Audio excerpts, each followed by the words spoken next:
Olá, alunos do sétimo ano A e do sétimo ano C.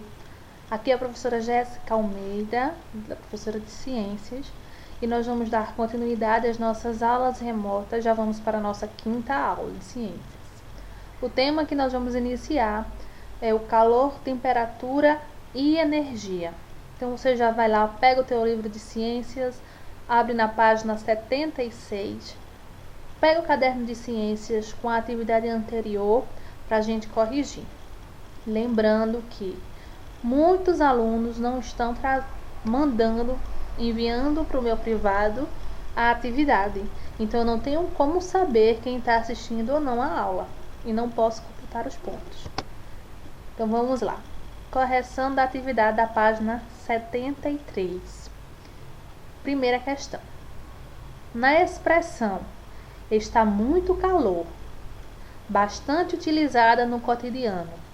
O termo calor é empregado com significado diferente do que é atribuído a ele no contexto científico. Explique o que é calor e reescreva essa expressão em seu caderno de modo a torná-la cientificamente precisa. Então vamos lá. Calor. O que é calor?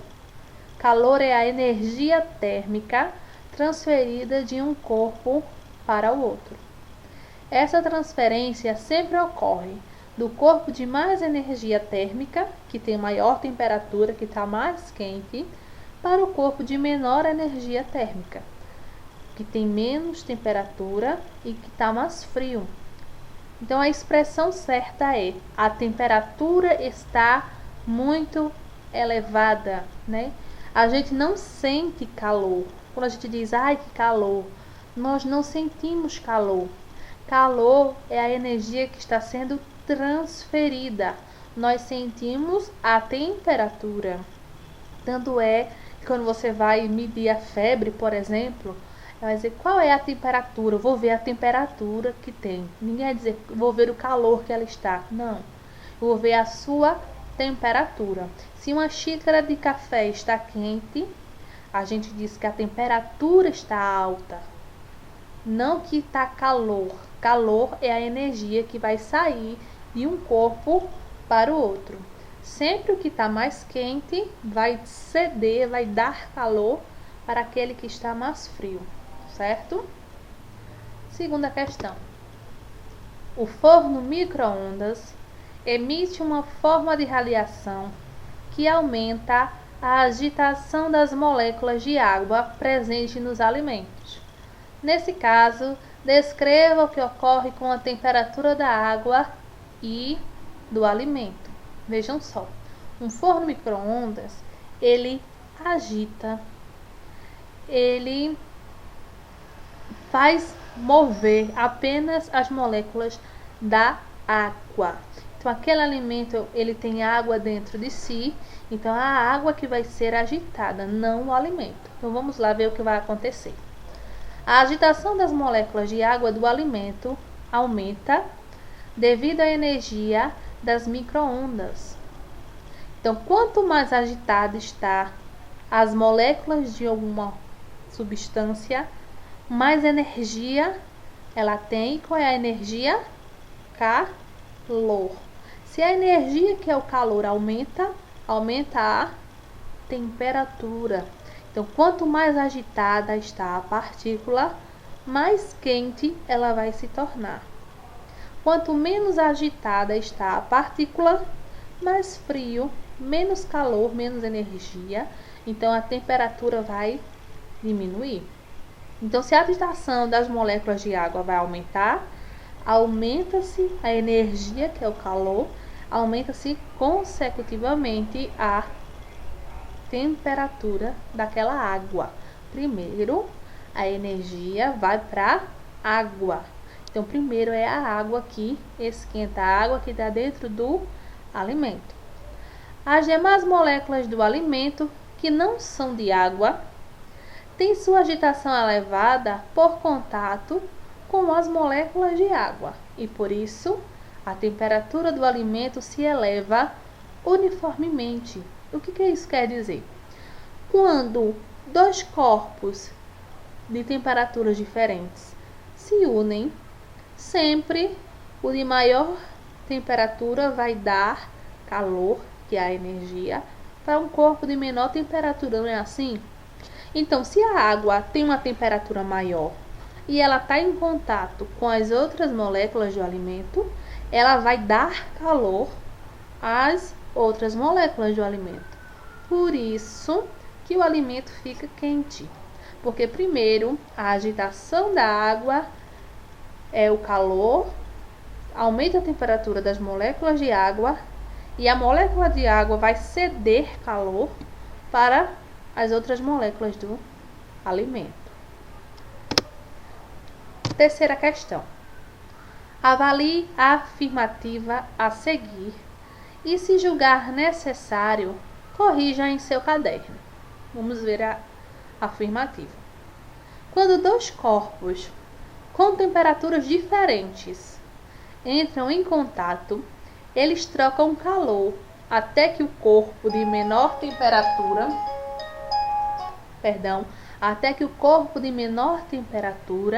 alcance a temperatura inicial do corpo mais quente. O que isso está dizendo? Vamos dizer que eu tenho um corpo de 100 graus e eu tenho um corpo de 12 graus. Quando eu junto o corpo de 12 graus, vai chegar até os 100? Não, porque o de 100 também vai perder. Então, como ele perde, o outro ganha até eles ficarem iguais, que é o equilíbrio térmico. Então, vamos lá.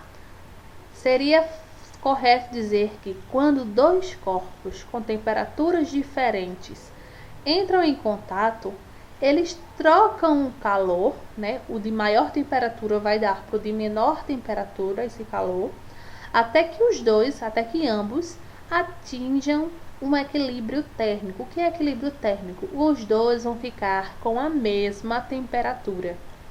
Então, por exemplo, eu tenho um copo de água gelada e eu tenho um copo de água quente. Se eu junto esses dois copos, o de água quente vai ceder calor para o de água gelada até que os dois copos tenham a mesma temperatura. Quarta questão. Quando misturamos gelo com água em estado líquido no mesmo recipiente, o gelo derrete e a temperatura da água líquida diminui. Deduza por que isso ocorre. Por que isso vai ocorrer? Vamos pensar. O gelo tem uma temperatura baixa e a água tem uma temperatura maior do que a do gelo. Então, o calor, que é a energia de movimento das moléculas na água, é maior. Então, a água vai dar esse calor, essa energia, vai passar essa energia para o gelo. Esse gelo vai entrar em contato com a água e ganhar esse calor. Vamos lá. A água líquida, que é o corpo de maior temperatura, cede energia térmica para o gelo, o corpo com menor temperatura, por meio do fluxo, desse passar de energia térmica. O calor passa da água para o gelo, do maior para o menor. Ocorrem os dois fenômenos citados, o derretimento do gelo e a consequente diminuição da temperatura da água líquida. Porque se a água está mais quente e vai passar calor para o gelo, que é energia, consequentemente ela vai diminuir a sua temperatura, porque vai perder essa agitação nas suas moléculas, então vai esfriar, certo? Não é o gelo que esfria a água, é a água que aquece o gelo, certo? Quinta questão.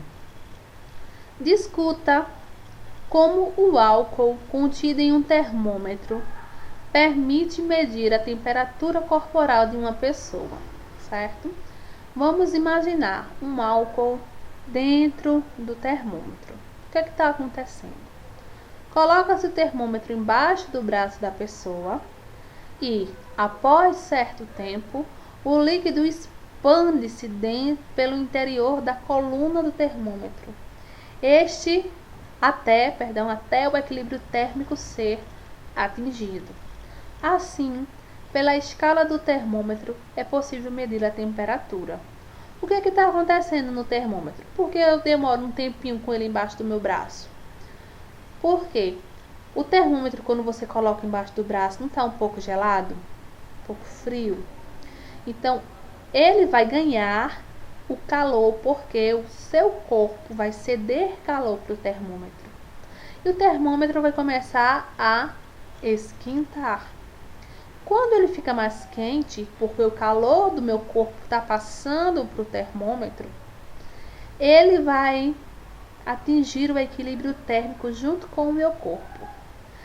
Quando o termômetro estiver igual à temperatura do meu corpo, quando ele entrarem nesse equilíbrio, aquele álcool vai parar de se mover dentro do termômetro.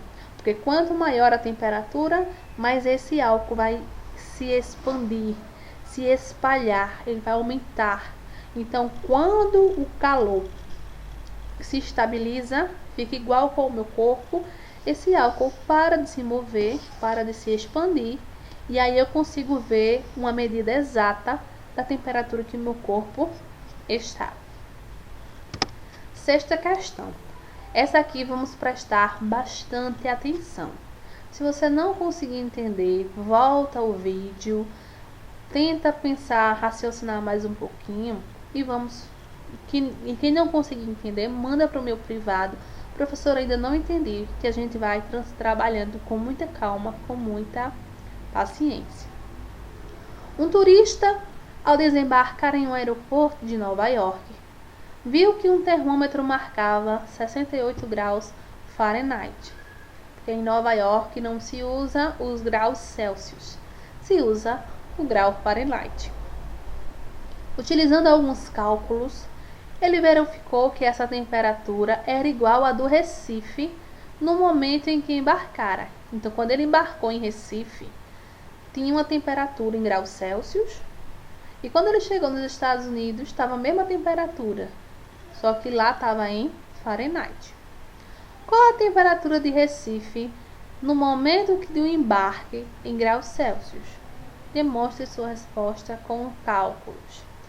Aqui ao lado da questão 6 está o cálculo, a fórmula para se achar essa questão. TC sobre 5 é igual a TF menos 32 sobre 9. Que é isso? Temperatura em graus Celsius sobre 5 é igual a temperatura em Fahrenheit menos 32 sobre 9. Eu preciso recordar que toda fração é uma divisão, certo? Então é a mesma coisa que eu dizer aí, que se eu tiver uma temperatura em graus Celsius e dividir por 5, é a mesma coisa que eu tiver a temperatura em Fahrenheit menos 32 dividido por 9. Então, tendo essa concepção de que toda fração é uma divisão, eu vou fazer a conta. Qual é a informação que eu tenho? Eu tenho o valor da temperatura em graus Fahrenheit. Então, no lugar do TF, eu vou colocar o valor do Fahrenheit. Então, temperatura Celsius dividido sobre 5, né? É igual a temperatura Fahrenheit menos 32 sobre 9. Temperatura Celsius sobre 5 é igual a 68, que é o valor da temperatura Fahrenheit, menos 32 sobre 9. Eu não posso dividir letras por números. Posso? Não posso. Ah, quanto é J vezes 2? Não tem resposta. Então, eu preciso achar primeiro o valor de J. Então, não tem como dividir TC dividido por 5. Não tem. Então, eu vou deixar para achar depois. Mas eu posso fazer 68 menos 32? Posso. Primeiro, eu vou resolver essa subtração. 68 menos 32 dá 36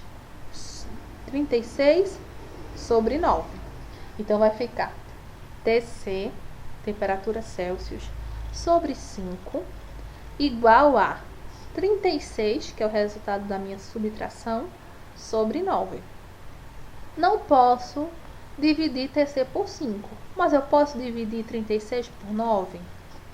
Posso. Quanto é 36 dividido por 9? 4. Então, eu vou ter TC, temperatura Celsius, sobre 5 igual a 4. Professora, e agora? Eu não posso dividir letras por números. Então, o que é que eu vou fazer? De um lado da igualdade, eu vou colocar apenas letras. E do outro lado da igualdade, eu vou colocar os números, certo? Isso a gente faz em matemática. Quando a gente resolve aqueles meios pelos extremos, a gente está fazendo isso. Mas veja o que está acontecendo aí. O 5 embaixo de TC está dividindo, porque toda fração é uma divisão. Então, quando eu vou passar para o outro lado da igualdade, obrigatoriamente eu passo com a operação inversa. O que é isso? Se está somando, eu vou passar para o outro lado da igualdade, subtraindo. Se está subtraindo, eu vou passar para o outro lado da igualdade, somando. Se está multiplicando, eu vou passar para o outro lado da igualdade, dividindo. E se está dividindo, eu vou passar para o outro lado da igualdade, multiplicando. Então, esse 5 embaixo do TC está dividindo, eu vou passar para o outro lado da igualdade, multiplicando, porque fração é divisão. Então, eu vou ter aí TC, temperatura Celsius, vai ser igual a 4 vezes 5, porque o 5 aí está multiplicando. Temperatura Celsius, TC, vai ser igual a 4 vezes 5, 20. 20 graus Celsius. Então, 68 graus Fahrenheit é igual a 20 graus Celsius. Então, se eu for para qualquer lugar e dizer 20 graus Celsius, é a mesma coisa que eu dizer que está 68 graus Fahrenheit, certo? Se tiver alguma dúvida, pessoal, vai lá no meu privado ou volta um pouquinho esse vídeo e tenta responder, tá certo? 7ª questão. O gráfico a seguir, chamado curva de aquecimento, apresenta o comportamento da temperatura de uma substância pura, que foi submetida a uma fonte constante de calor durante cerca de 60 minutos. O que aconteceu? A temperatura não mudou. Ela foi a mesma durante 60 minutos nessa substância. Então, eu vou ter aí esse gráfico. Como é que a gente lê um gráfico? Nessa linha vertical, eu vou ter números que representam a temperatura em graus Celsius. Então, 0 graus, 20 graus, 40 graus, 60 graus, 80 graus e 100 graus Celsius. E na linha horizontal, eu vou ter o tempo em minutos. Então, eu vou ter 0, 10 minutos, 20 minutos, 30, 40, 50 e 60 minutos. Toda vez que eu tenho um gráfico no esquema de plano cartesiano, que é o encontro dessas duas setas, eu vou unir os pontos, certo? Então, vejam só. Vamos aprender a ler o gráfico. Quando o tempo nessa linha horizontal está em 10 minutos, qual é o valor que a gente liga lá na outra seta? Mais ou menos uns 10 graus, não é isso? Quando a temperatura chegou a 20 minutos, ela chegou lá na outra escala a 20 graus Celsius. Ela continuou com a mesma temperatura, mesmo passando um pouco de tempo, veja. Continuou, mesmos 20, Depois, com uns 25 minutos, ela continuou a subir. Quando chegou nos 40 minutos, tá mais ou menos uns 45 graus Celsius. Quando chegou a 50 minutos, 45 minutos mais ou menos, ele chegou numa temperatura de mais ou menos 70 graus. Que porque veja, tá aqui essa parada entre 60 e 80 graus. Então ele demorou, veja que a linha continua reta antes de subir, até os 50 minutos. Quando deu 50 minutos, essa linha vermelha começa a subir de novo. Então ela vai atingir 100 graus Celsius quando chega em 60 minutos. Então o que é que eu percebo? Que a temperatura dessa substância subiu, aumentou, ou seja, a energia do calor foi aumentando até os 20 minutos. Quando chegou nos 20 minutos, ela parou de aumentar a temperatura por um tempo. Depois, ela subiu mais uma vez. Quando chegou num determinado momento, ela parou de novo e ficou no mesmo jeito. Depois ela subiu mais uma vez. Quando a gente tem um gráfico de temperatura que ele dá uma parada, geralmente é porque está mudando de estado físico, certo? De sólido para líquido, de líquido para gasoso. Vamos lá para a letra A agora. Pela interpretação do gráfico, podemos afirmar que sempre que um corpo recebe calor, sua temperatura aumenta. Justifique sua resposta indicando partes do gráfico que validam suas ideias. O que é que eu posso ver? É sempre que a temperatura vai aumentar? Sempre, sempre, sempre? Não. Por quê? Porque em certos momentos no gráfico, na região B e na região D, há uma parada no aumento da temperatura por um momento. Veja que a questão está dizendo que sempre está sendo aquecida com o mesmo nível de calor. Mesmo assim, na letra B e na letra D, a temperatura sendo aquecida, a substância sendo aquecida, ela deu um tempo e não aumentou a temperatura. Então não é sempre. Existem alguns momentos quando uma substância se transforma de um estado físico para o outro, por exemplo, que ela dá uma parada nessa temperatura, depois ela volta a subir. Então eu vou dizer aí que não, porque é uma parada no momento B e no momento D, no aumento da temperatura, certo? Letra B.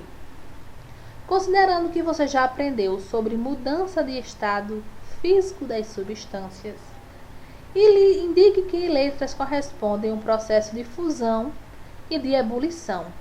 O que é fusão? Para quem já assistiu Dragon Ball, sabe que fusão não é aquilo, tá certo? Não é o que o Goku faz. Fusão é a transformação do estado sólido para o estado líquido. E ebulição é quando a substância passa do estado líquido para o estado gasoso. Então, qual é o tempo aí que a gente pode indicar que está passando de um estado para o outro? O tempo que a temperatura para um pouco. Então, vai ser a letra B e a letra D do gráfico. Letra C. Qual foi a escala termométrica usada para medir a variação de temperatura durante o experimento? Foi grau Kelvin, grau Celsius ou grau Fahrenheit? Perdão, que quando a gente usa Kelvin, a gente não usa grau. Foi Kelvin, grau Celsius ou grau Fahrenheit? Foi aqui, ó, temperatura entre parênteses graus Celsius. Então, letra C, graus Celsius. Letra D. Qual é a temperatura de fusão dessa substância em graus Celsius e em graus Fahrenheit? Fusão é a passagem do estado sólido para o estado líquido. Então, a primeira parada ali na letra B vai ser a fusão. Está passando do sólido para o líquido. Qual é a temperatura ali? 20 graus Celsius. Eu não preciso fazer o cálculo aqui, porque ele já foi feito aqui. Tá vendo que 20 graus Celsius deu a resposta? Então, em Fahrenheit, qual vai ser? 68. Se você quiser fazer o cálculo, pode fazer. Eu não fiz porque aqui nós estamos com o mesmo cálculo no sexto, certo? 20 graus Celsius e 68 graus Fahrenheit. Oitavo, o nitrogênio líquido é muito utilizado em laboratórios de pesquisa para, entre outras atividades, preservar materiais biológicos, como parte dos organismos. Essa substância pode chegar a menos 196 graus Celsius. Isso é muito frio. Qual seria a temperatura correspondente na escala Kelvin? O que é que eu vou fazer? Substituir. Qual é a fórmula que eu vou usar? Temperatura Kelvin, TK, é igual a temperatura Celsius mais 273, certo? Essa é a fórmula. TK, temperatura Kelvin, é igual a... Qual é o valor de TC, temperatura em graus Celsius? Menos 196. Lembrando que essa temperatura é negativa, porque é uma temperatura que está abaixo de zero. É uma temperatura fria. Então, quando ela está abaixo de zero, eu sempre vou usar uma temperatura negativa. Menos 196 mais 273. Quando eu tenho sinais diferentes, bora lá para a matemática, eu vou subtrair, não é isso? E vou pegar o sinal de maior valor. 273 menos 196, 77. E o sinal de maior valor é o mais, né? Então, 273 menos 196 vai ser 77 kelvins positivos. Agora, na página 74, eu vou ter uma atividade prática que eu gostaria que vocês fizessem, que vai ser bastante interessante. Nós vamos adaptar ela um pouco, então preste atenção. Atividade prática. Experimentando sensações de quente ou frio.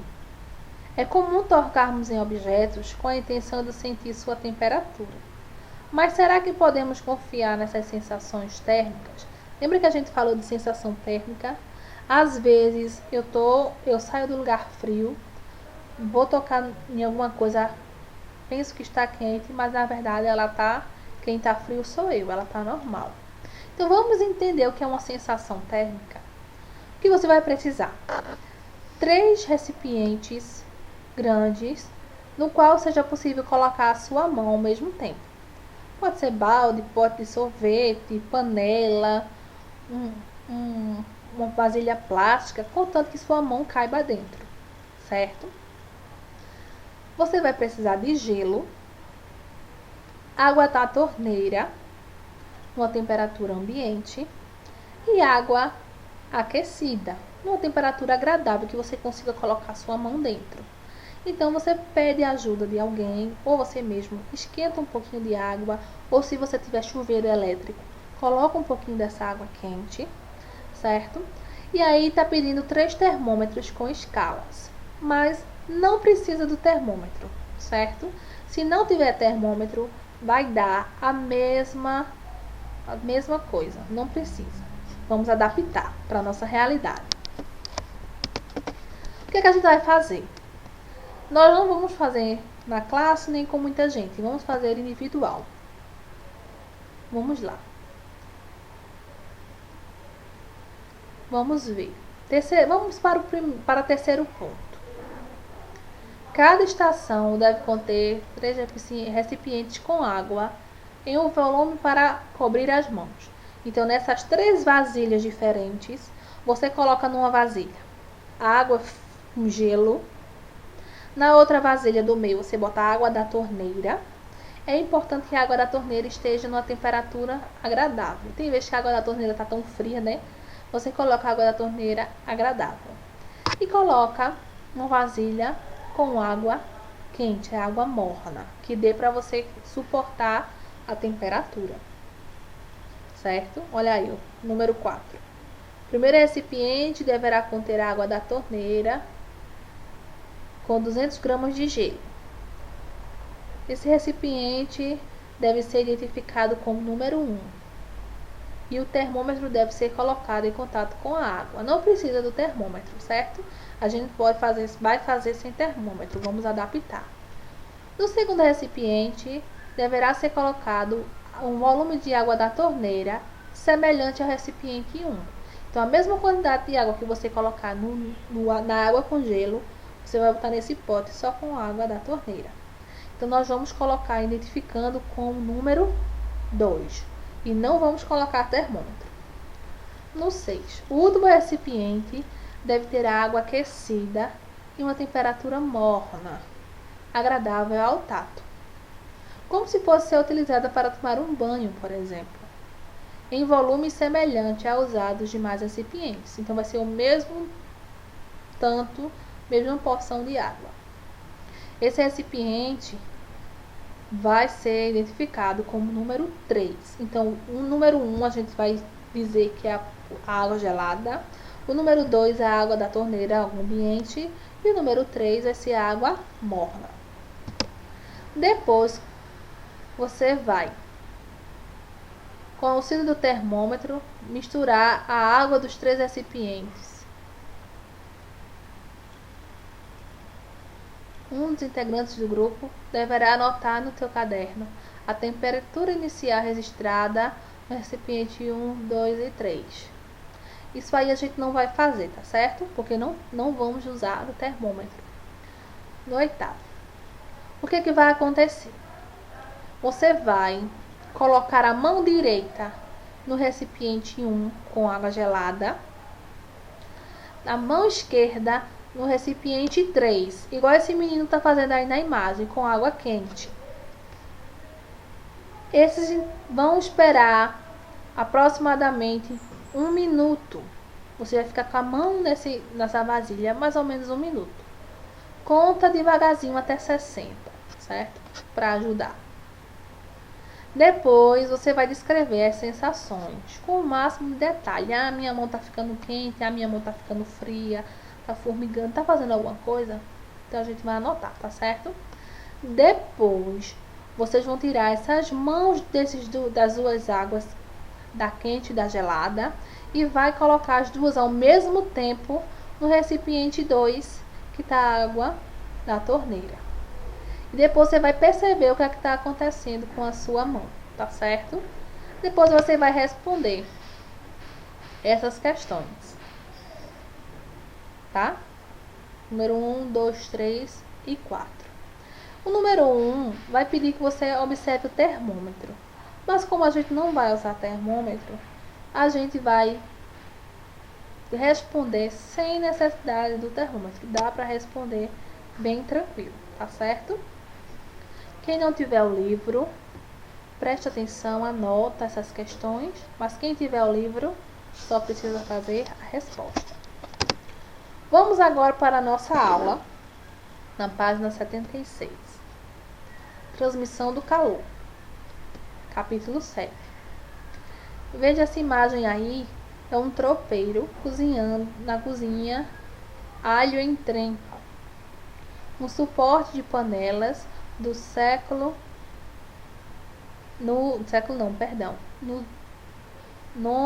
19º Festival de Cultura Paulista Tradicional em Valinhos, São Paulo.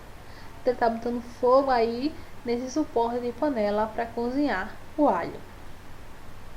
Observando a fotografia acima, podemos perceber diferentes formas de transmissão de calor. As pessoas ao redor do suporte, por exemplo, não precisam estar em contato direto com o fogo para se sentir aquecidas. Ao cozinhar, é comum mexermos o alimento na panela para que ele não queime, pois sabemos que o calor da chama passa para a panela e a panela aquece os alimentos que estão em contato com ela. Nessa época que é muito propícia, que é a época de São João, esse ano nós estamos proibidos, né? Mas geralmente, todos os anos as pessoas fazem fogueiras, né? E você já ficou próximo de uma fogueira? Já sentiu o calor que ela passa para você?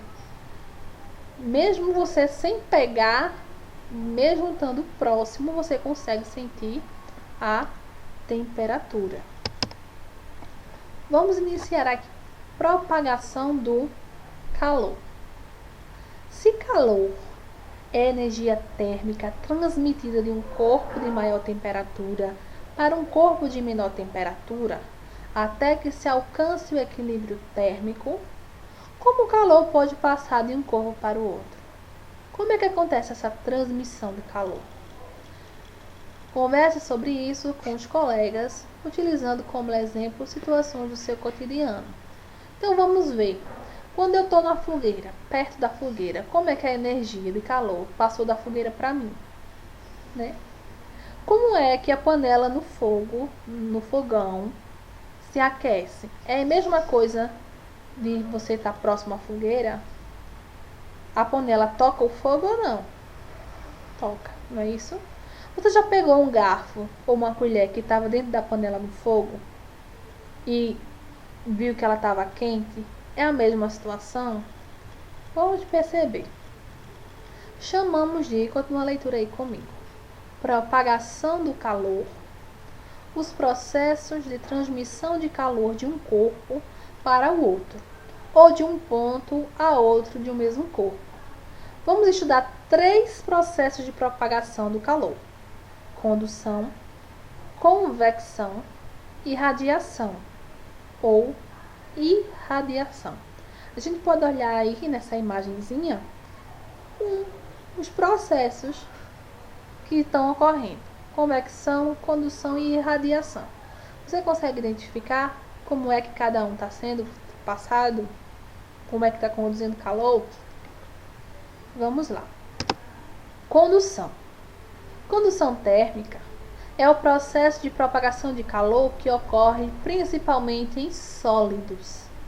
Nele, a energia térmica se propaga no interior de um corpo ou passa de um corpo para outro por contato. Por exemplo, quando colocamos sopa quente em um prato e o seguramos, podemos perceber que o aumento da temperatura do prato e das mãos. Você pega um prato frio, temperatura ambiente, mas se você bota a sopa, o prato esquenta, porque a sopa de maior temperatura passou o calor para esse prato, tocando, né? Entrando em contato. Então, o contato entre a sopa e o prato aumentou a temperatura do prato, certo? As partículas que compõem o prato aumentam sua agitação, pois estão em contato com a sopa quente, que é fonte de calor. A energia de agitação das partículas do prato chega às mãos, aquecendo-as. Então, a agitação, que é o aumento da temperatura, né, o calor agita as partículas, ela esquenta. Isso ocorre porque as partículas da sopa que estão mais agitadas transmitem parte de sua agitação para as partículas com as quais estão em contato com o prato. Estas, por sua vez, elevam sua temperatura e transmitem parte do calor para as partículas vizinhas. Esse processo se repete até que todo o sistema, sopa, prato e mãos e corpo, ar, ambiente, estejam em equilíbrio térmico. O que está acontecendo aí? Eu botei sopa no prato, então o prato aos poucos vai esquentando. Por quê? Porque um átomo vai passando para outro, essa agitação. Mas se eu deixar esse prato em cima da mesa por uns 15 minutos, 20 minutos, o que acontece com a sopa? ela vai ficar fria. Por quê? Porque ela deu calor, cedeu calor para o prato, ela cedeu calor para a mesa, ela cedeu calor para o ambiente. Se a gente pegar, ela vai ceder calor para a nossa mão. Então, se ela dá calor, que é energia, ela vai perder essa energia, né? Se eu tiver 2 chocolates, dou 1, só posso ficar com 1. Então, a sopa dá essa energia, vai perder essa energia e vai esfriar, até que tudo entre em equilíbrio térmico. Convecção. Se o calor da condução é por contato, a convecção é um processo de propagação de calor que acontece principalmente em líquidos e gases. Não é mais nos sólidos. Nele, a energia térmica se propaga devido ao movimento das massas de partícula de um lugar a outro. Nossa, o que está acontecendo, professor? Vamos imaginar aí esse bule no fogo. Quando o fogo aquece ali aquela água, a água quente vai subir e a água fria vai descer. Vamos entender o porquê. O aquecimento de uma porção de líquido ou de gás causa aumento da temperatura e dilatação, ou seja, aumenta o volume. A dilatação diminui a densidade. O que é densidade? Olha lá, quantidade de massa por dado volume. Então, a densidade vai dizer se aquilo ali é mais leve, mais pesado, é a quantidade de matéria que eu tenho em determinada região. Por exemplo, eu tenho uma bolinha com 20 centímetros, que ela é de isopor, e uma bolinha de 20 centímetros de ferro. Qual é a mais pesada? O ferro. O volume é o mesmo, 20 centímetros de tamanho, tem mesmo tamanho, ocupa o mesmo espaço, mas tem muito mais matéria, tem muito mais massa a bolinha de ferro do que a bolinha de isopor, por isso que ela é mais pesada. Isso aí a gente diz que a bolinha de ferro é mais densa. Quando o gás ou o líquido dilata, ela aumenta de volume, ela aumenta o espaço que ela ocupa, diminui essa densidade, diminui esse peso, essa quantidade de matéria que a faz pesar. Então, diminui a densidade dessa porção em relação ao restante do material, que faz com que ele suba. Então, veja, a água quente vai subir, o ar quente vai subir.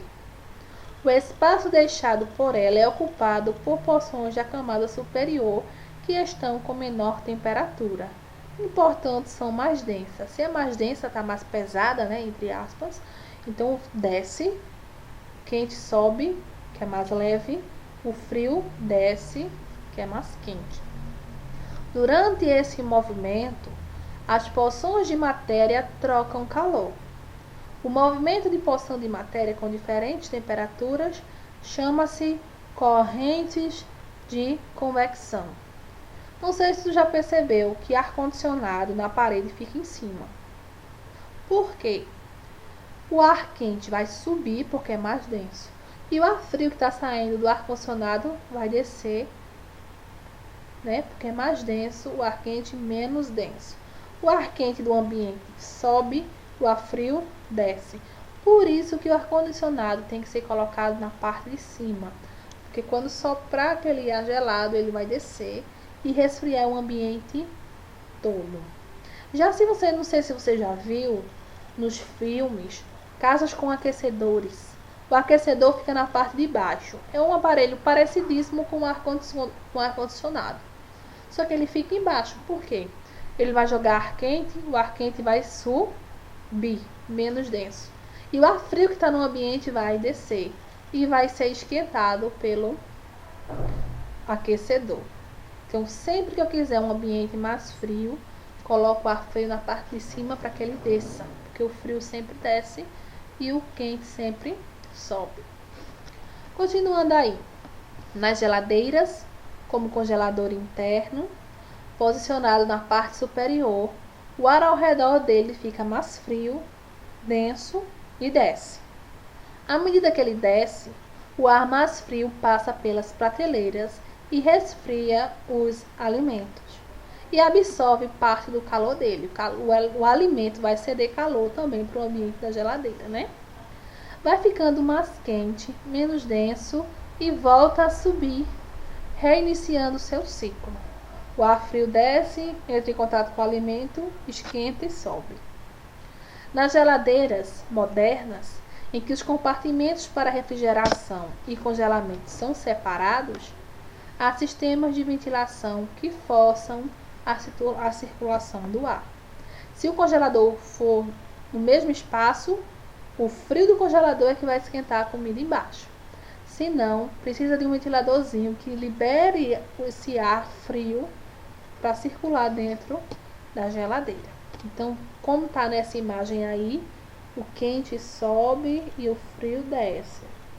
Está fazendo esse círculo, que são as correntes de convecção. Radiação ou irradiação. A irradiação ou radiação é o processo de propagação de calor por meio de ondas eletromagnéticas, em que a energia é transmitida tanto no vácuo, que é vácuo, espaço sem matéria, não tem nada, não tem ar, não tem molécula de nada, não tem átomos de nada. O vácuo é um ambiente sem nada. Quanto em meios materiais. De modo geral, todos os corpos transmitem calor em forma de radiação. Quanto maior a temperatura de um corpo, maior a intensidade de radiação emitida. O Sol, por exemplo, é fonte de radiação infravermelha que aquece a Terra. Ou seja, o Sol vai liberar ondas eletromagnéticas que vai chegar aqui na Terra, mesmo no espaço não tendo ar. O espaço não tem ar, não tem nada, não tem matéria, é o vácuo, né? Entre o Sol e a Terra há um espaço, mas o calor chega aqui por essas ondas eletromagnéticas. Aproveitando a radiação solar e a convecção. Vamos entender. A radiação do Sol pode ser aproveitada pelos aquecedores solares, que são compostos de coletor solar e reservatório. No coletor de uma placa metálica com grande capacidade de absorver radiação visível e emitir radiação infravermelha, gera um intenso aquecimento que é transmitido para a água, que passa em seu interior por uma serpentina de cobre. Cria-se uma corrente de convecção e a água mais fria sai da caixa d'água, entra no coletor solar, aquece e sobe para o reservatório. Isso possibilita que toda a água do reservatório fique aquecida. Essas placas de metal, já percebeu que todo metal esquenta muito fácil?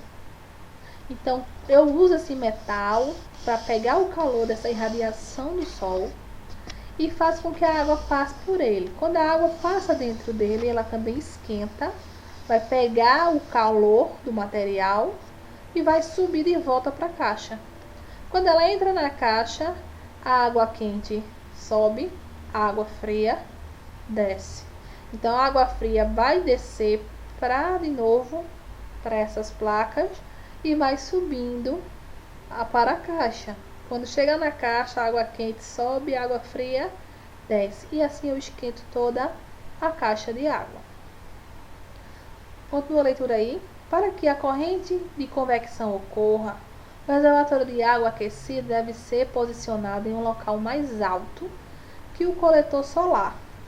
A caixa de água água mais fria deve ficar em um local acima do reservatório. Elementos fora da escala de tamanho, de proporções e cores fantasia. Por que a caixa d'água tem que estar em cima? Porque a água quente vai subir e a água fria vai descer. Então, as coletas, a água, o coletor solar tem que estar mais baixo, porque para ele vai descer a água fria. E a água quente, como sobe, vai subir para a caixa que está mais alta. Materiais condutores e isolantes térmicos. Primeiro vamos para essa imagem aí. Se você estivesse no MasterChef, qual delas você usaria? Uma colher de madeira ou uma colher de ferro para colocar dentro de uma panela quente?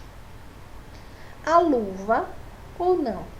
Quais são os elementos que você acha que esquenta e que não esquenta? Então vamos lá. Quando tocamos com uma das mãos o cabo de madeira de um martelo e com a outra mão seguramos a parte de metal, nós temos a sensação de que a madeira está mais quente que o metal.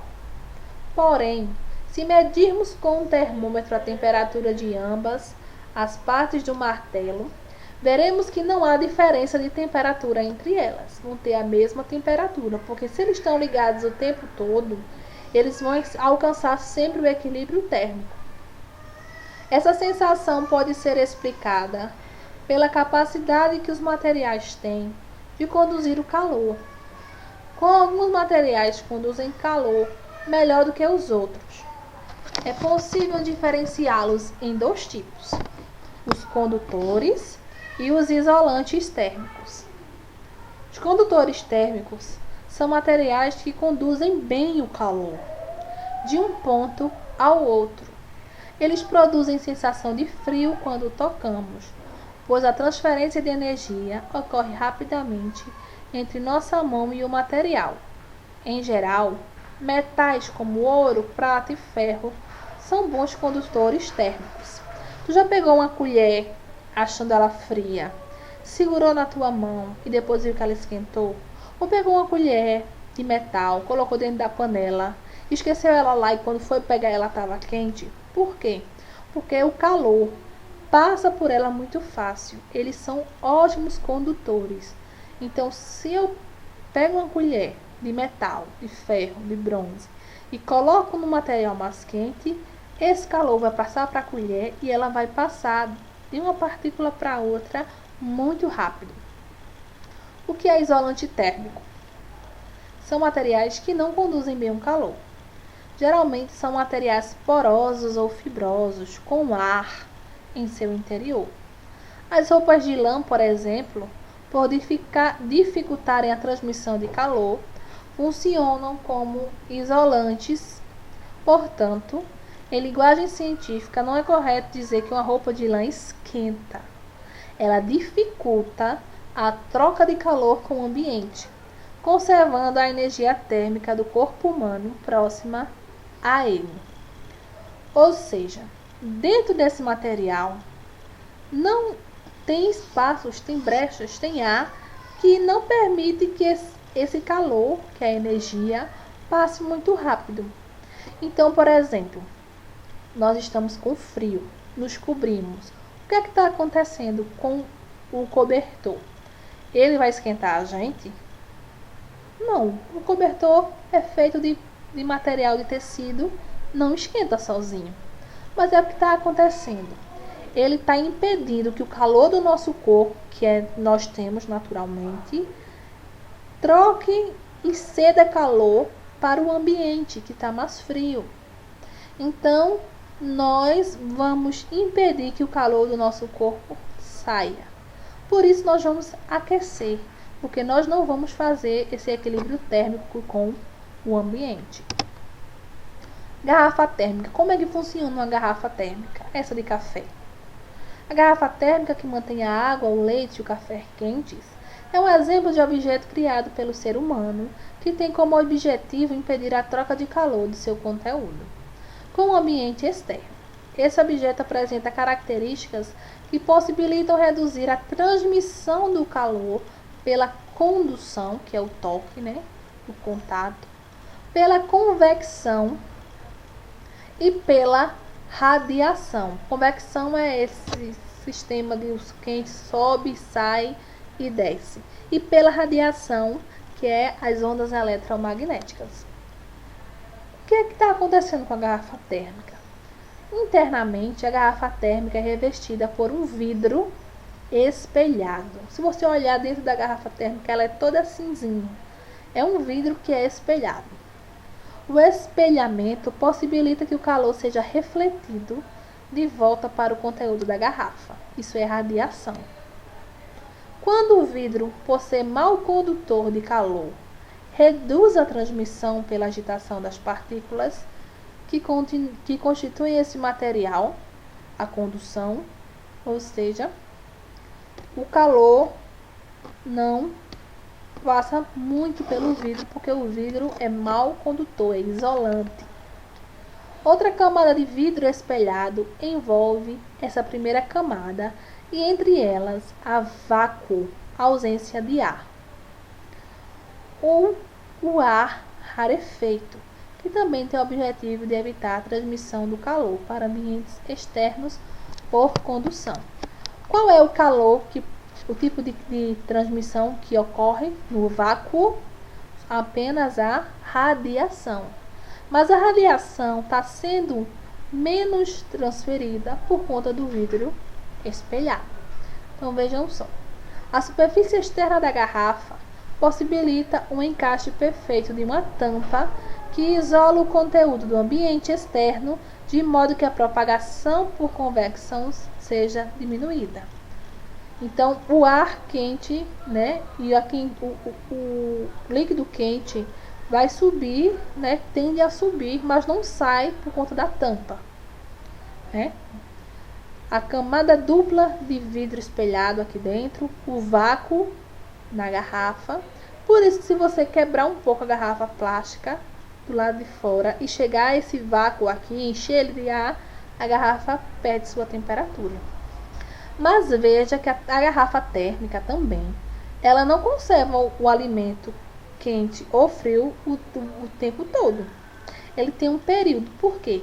Porque ela não impossibilitou a transferência dessa energia de calor. Ela diminuiu a velocidade de perca de calor.